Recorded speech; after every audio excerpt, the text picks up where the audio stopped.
ओम गुरुर्ब्रह्मा गुरुर्विष्णु गुरुर्देवो महेश्वर गुरु साक्षात् परम ब्रह्म तस्मै श्री गुरवे नमः।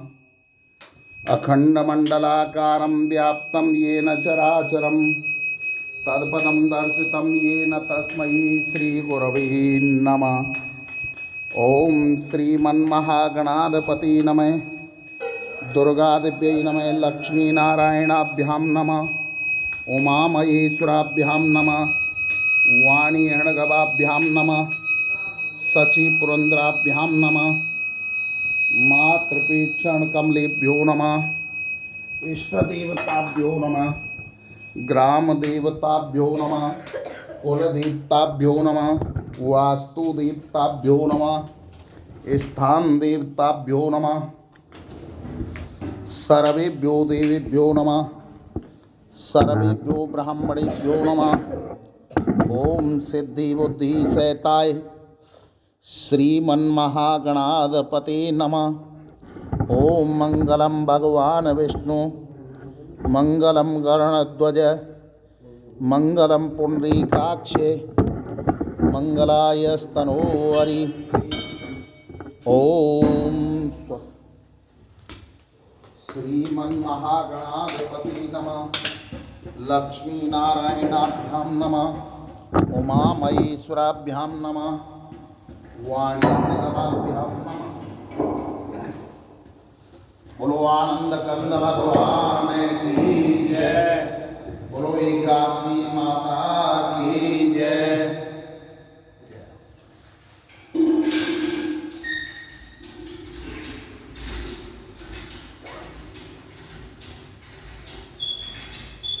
एक समय दानव ऋषि ने पुलस्त ऋषि से पूछा, महाराज, पृथ्वी लोक के मनुष्य ब्रह्म हत्या आदि महान पाप से कैसे छूटेंगे जो वो महान पाप करते हैं?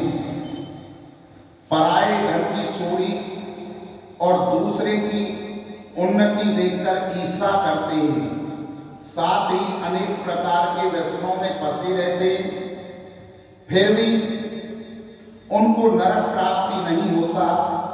इसका क्या कारण है? वह न जानने योग्य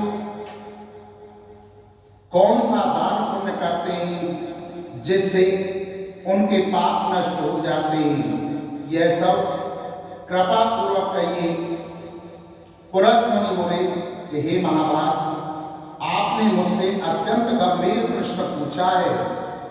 इस संसार के जीवों का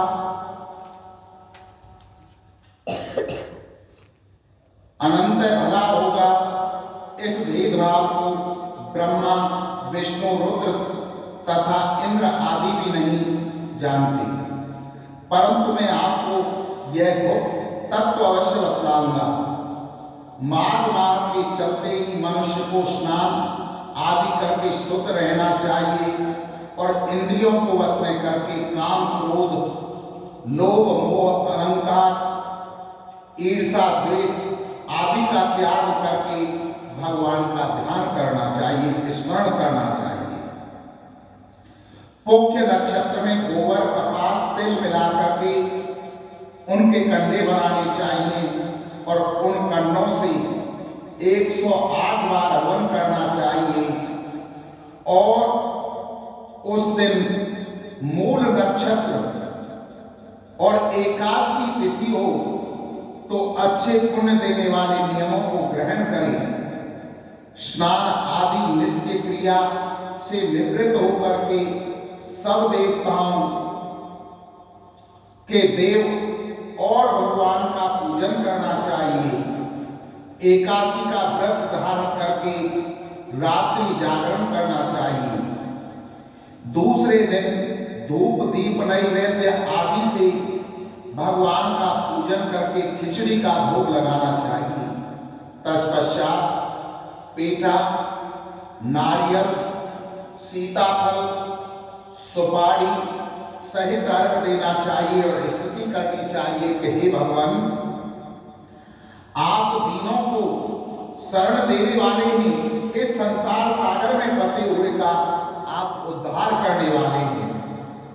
हे पुण्यकाक्ष, हे विश्वभावन भगवान, हे सुब्रह्मण, हे पूर्वज, हे जगतपति, आप लक्ष्मी सहित इस तुच्छ अर्घ को ग्रहण करें। इसके पश्चात जल से भरा हुआ कुंभ ब्राह्मण को दे दान करें और ब्राह्मण को श्यामा गौ और तिल का पात्र भी देना चाहिए। तिल स्नान, तिल भोजन दोनों में श्रेष्ठ है। जो इस प्रकार मनुष्य जितने तिलों का दान करते हैं उतने ही वर्ष तक स्वर्ग में वास करते हैं। तिल स्नान, तिल का होकर, तिल का हवन, तिल का तर्पण, तिल का भोजन, तिल का दान, तिल के 6 प्रकार के होने से यह सततिला एकादशी कही गई है। इस व्रत के करने से मनुष्य अनेक पापों से छूट जाता है।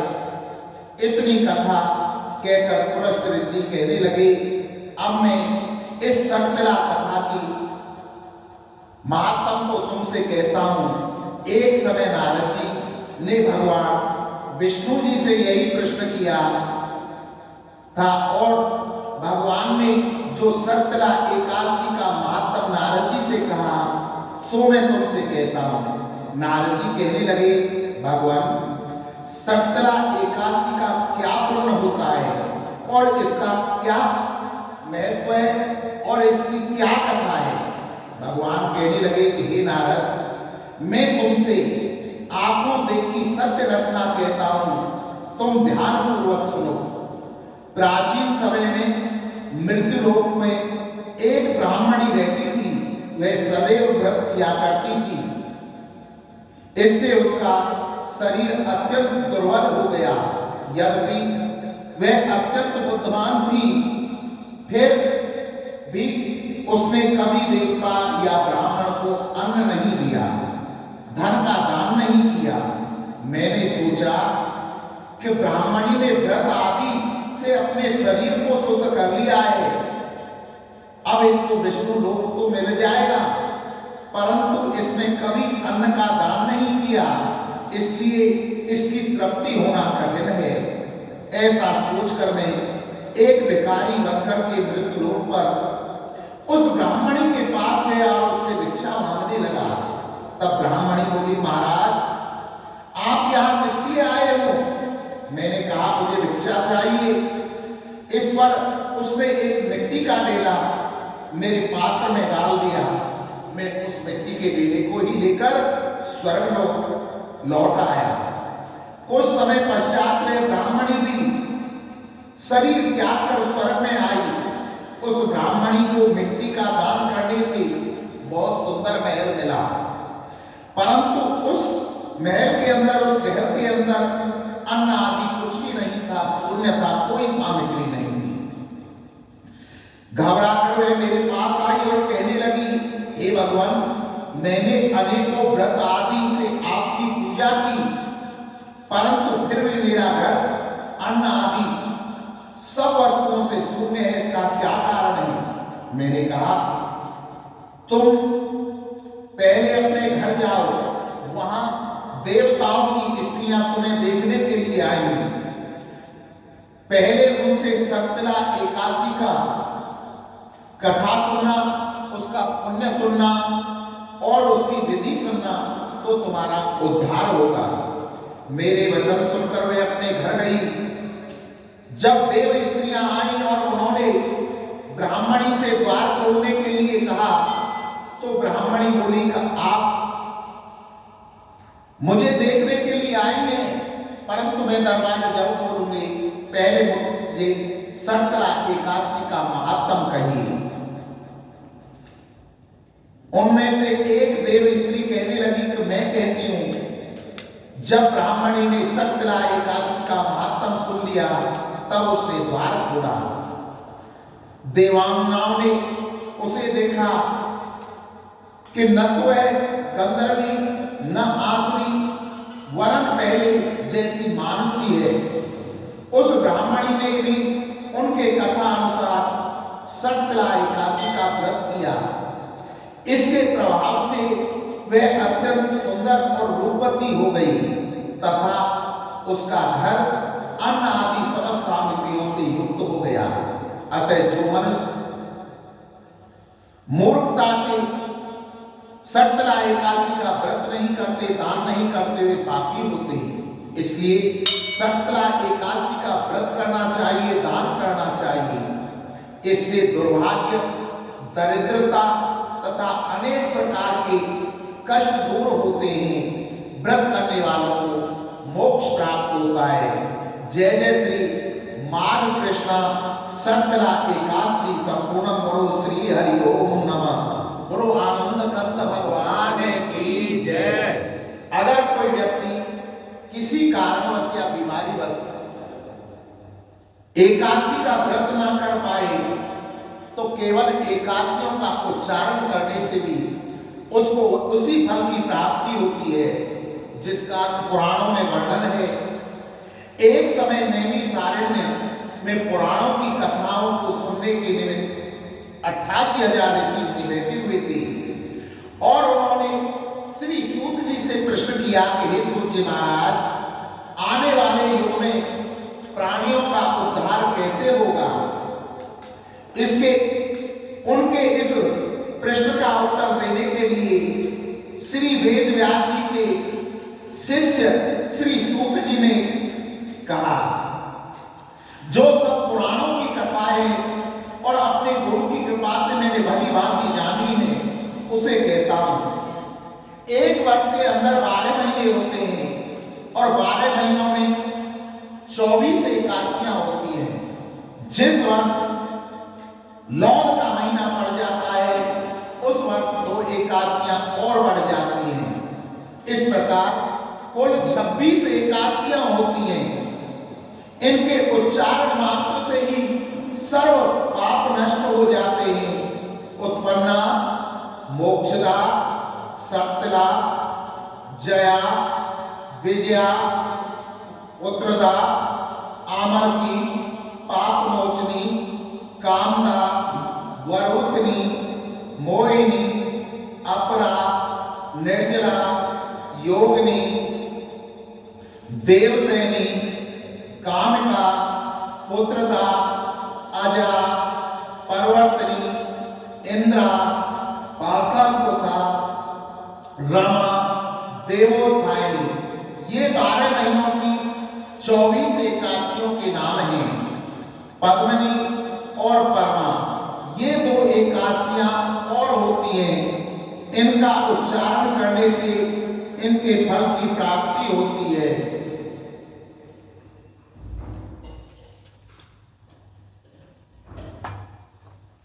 श्री नारायण उवाच।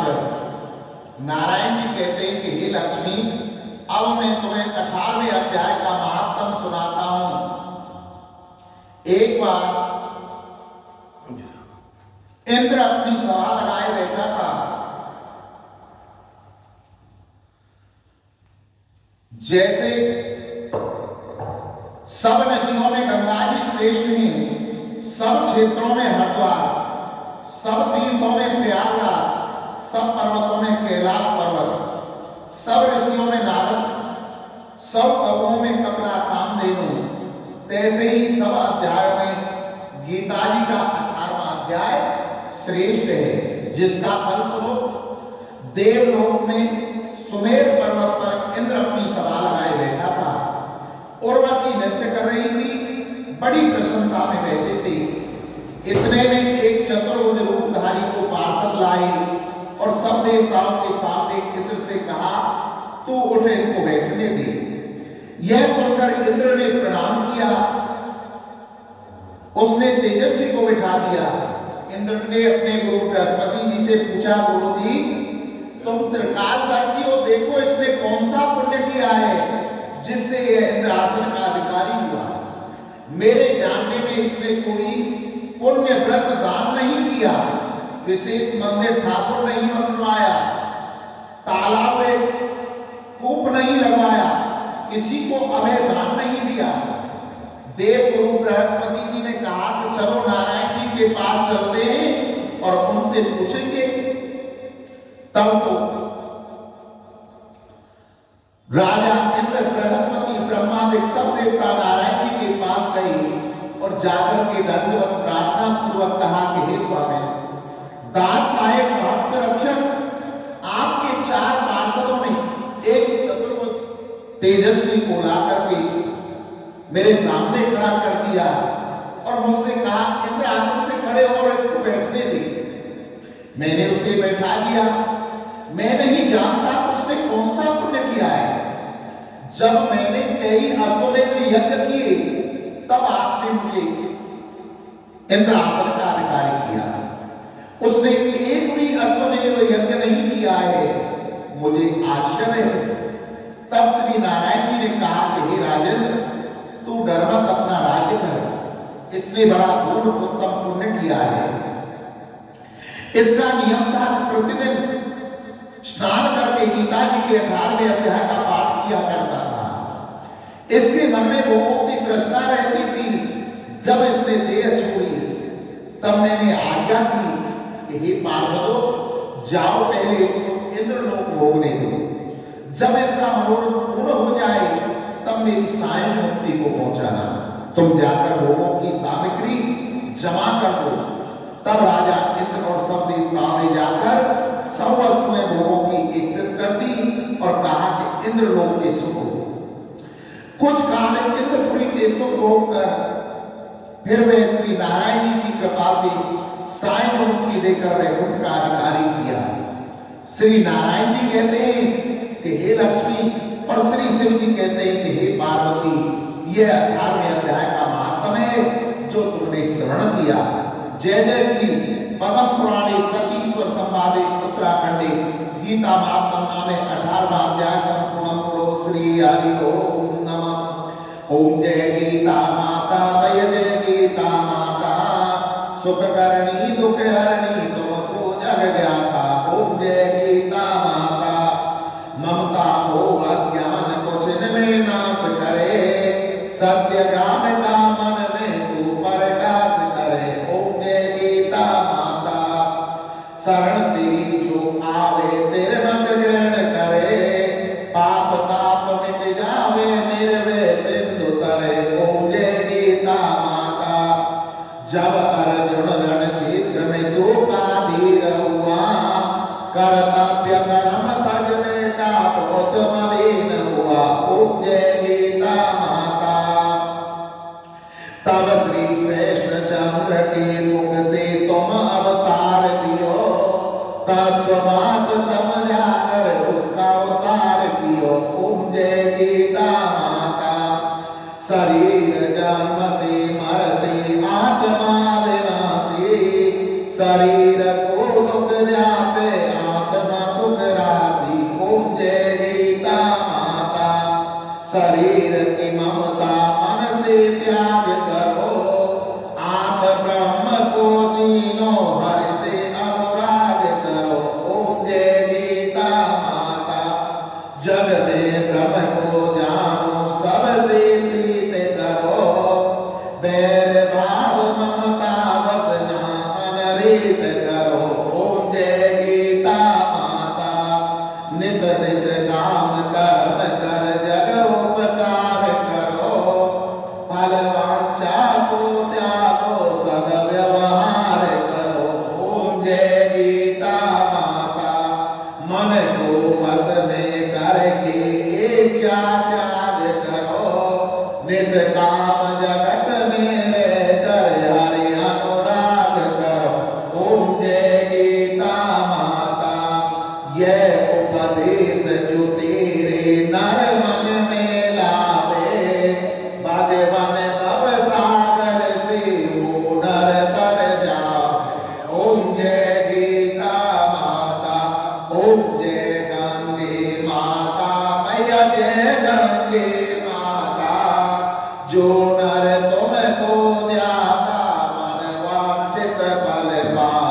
सोनर कर जाता उपजेगा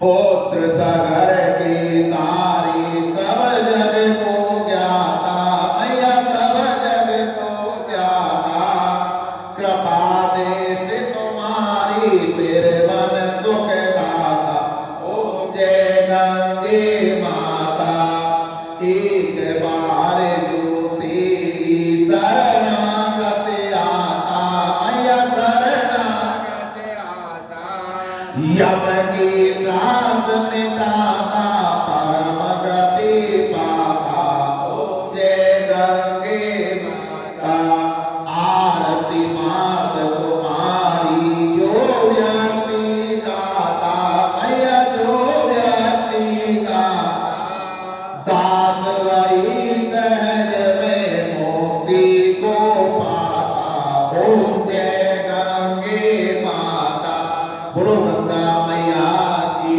जय बोलो जमुना मैया की जय भगवान के 108 नाम ओम कन्हैया कृष्ण केशव चक्रधारी नंदलाल माधव सुंदर श्याम मुरारी राधावर बंसी बजैया रघुवीर नटवर नंदनंदन गजाधर अमर अजर अविनाशी नरोत्तम अर्जुन सखा सांवरिया सांवला गोपाल दामोदर ब्रजनाथ दयालु दीनबंधु जगदीश दीनानाथ जगतपिता वामन यशोदालाल नारायण बिहारी मदन मोहन कृपानिधि सर्वरक्षक ईश्वर सर्वशक्तिमान सर्वव्यापक मनहरण बांके बिहारी गोपीनाथ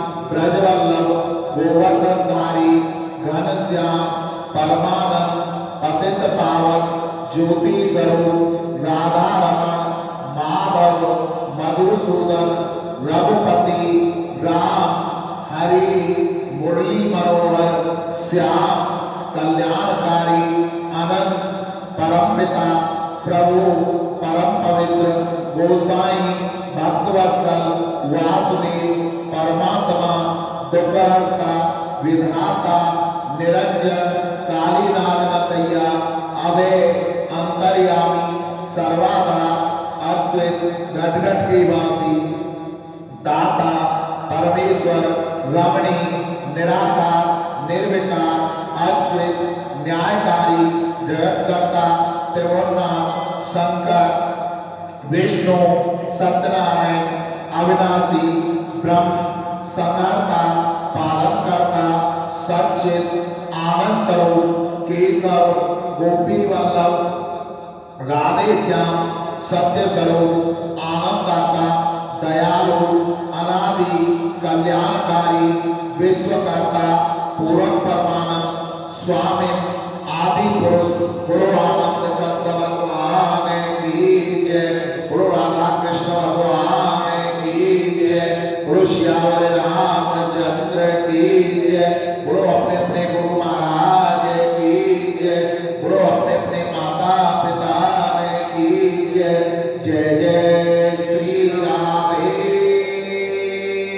श्याम गुरु सत्य सनातन धर्म की श्रीमन्नारायण नारायण हरि हरि लक्ष्मी नारायण नारायण हरि हरि श्रीमन्नारायण नारायण हरि हरि भजमन नारायण नारायण हरि हरि गोविंद नारायण नारायण